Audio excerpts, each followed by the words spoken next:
As you can see, I've just gotten back from safari. And look what I picked up, a new muff. Yes! And look, it comes with accessories. In the age of the reboot and remakes that we're going through right now in the past around 10 years, the movie Birdcage might be remade. Fact of the matter is, it was already a remake of a French film from 1978 called La Cage aux Foulées, which in my terrible French means cage of crazy women. But the Birdcage had a lot going for it. But it came down to the unlikely couple of Robin Williams and Nathan Lane. I'm Meffistoe. Like, share, and subscribe because this is my review of the movie The Birdcage. You do an eclectic celebration of the dance. You do Fussy, Fussy, Fussy. You do Martha Graham, Martha Graham, Martha Graham. Or Twyla, Twyla. Back in the mid-90s, gay acceptance was in full swing, fueled by fantastic films like Philadelphia, Priscilla Queen of the Desert, Tu Wong Fu, and Chasing Amy. All these films gave us a glimpse into the world that was suppressed for years and normalized the gay community in all its facets and differences. It led to more serious topics at the end of the decade in a movie called Boys Don't Cry. But I think the movie that helped normalize gay marriage to the world is actually The Birdcage, and especially how the gay community handled itself in front of the ultra-conservative Christians at the time. I'm 50 years old. There's only one place in the world I call home, and it's because you're there. So take it. What difference does it make if I say you can stay or you say I can stay? The movie is about a gay couple, Armand and Albert, who run a successful drag club in South Beach. They live above the club with their houseboy, Agador, a wannabe drag queen. Why are you giving him drugs? What the hell are Pyrin tablets? It's aspirin with the A and the S scraped off. My God, what a brilliant idea. I know. One night, Armand comes back home to find his son Val back from college, and he announces that he decided to get married. Here is where the problems start. Val's fiancée is Barbara Keeley, the daughter of Senator Keeley, a conservative Republican, but it's not only that. He is also the co-founder of the Coalition for Moral Order, a deeply Christian individual. Barbara has to lie to her father about Val's parents, not expecting the storm that is coming. Apparently, Senator Keeley's partner in the coalition got caught with a hooker out of wedlock, and a minor at that. He died in bed? Whose bed? A prostitute? No. A minor? And black? The media goes into a frenzy, and the Keeley family decide to go to Florida to stay with the Bush family and meet Val's folks. This visit sends Armand and Albert into a frenzy of their own. They want Val to have a happy life, and they decide to help. At first, they tried to man up Albert, trying to teach him to be a manly man, but that doesn't work. Damn straight. Damn straight. F***ing A. Fucking A, right. Then Armand turns to Catherine, Val's estranged mother, who actually agrees to help, but then gets stuck in traffic, so the family is very desperate. Fortunately, Albert has a skill that he's been doing all of his life, and that might do the trick. This all leads up to a clash between the gay couple and the old crusty senator and his wife. We don't know where we are until we hear our last name pronounced. Oh, that explains it. When this movie came out, pun intended, I wasn't really interested in it. I love Robin Williams, but as a teenager, I was more into the action, fantasy, and sci-fi. I first watched the movie when it actually hit cable about a year and a half later, and I actually liked it. It's weird to think that a comedy involving Robin Williams, the crazy over-the-top moments were actually not his. Armand, our baby is going to leave us, and we won't have any others. Not without a miracle.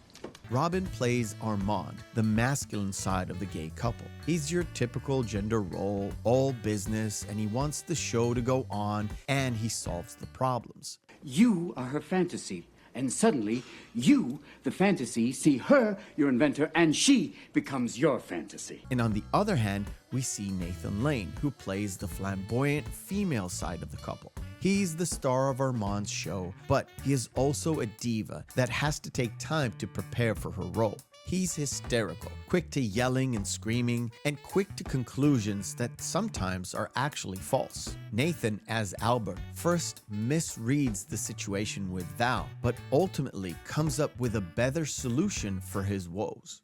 Who is he? Where's your little chippy? Stop screaming. It's Val. Val. One of the best things about this movie is the normalization of what is really like living a long-term relationship as a gay couple. There's a constant struggle because of the fact that these are two men that can't officially get married, so a business contract is served as a point of contention between Armand and Albert. There. We're partners. You own half of my life, and I own half of yours. Half of the club? What does it matter? We get to see Albert's jealousy. Once when he thinks Armand is sleeping around with a young boy, which turned out to be Val, and once when Armand taps Catherine to help out with the Keeley situation. Beautiful, hairy. Excuse me. I'm sorry, Miss Archer, I couldn't stop him. Albert? Armand is put in a position where he wants to live his life with Albert, but he doesn't want to screw up his son's life by doing so. It is this point where the comedy, the absurd situations, and the insane solutions to the problem begin. I'm the short, fat, insecure, middle-aged thing. I made you short?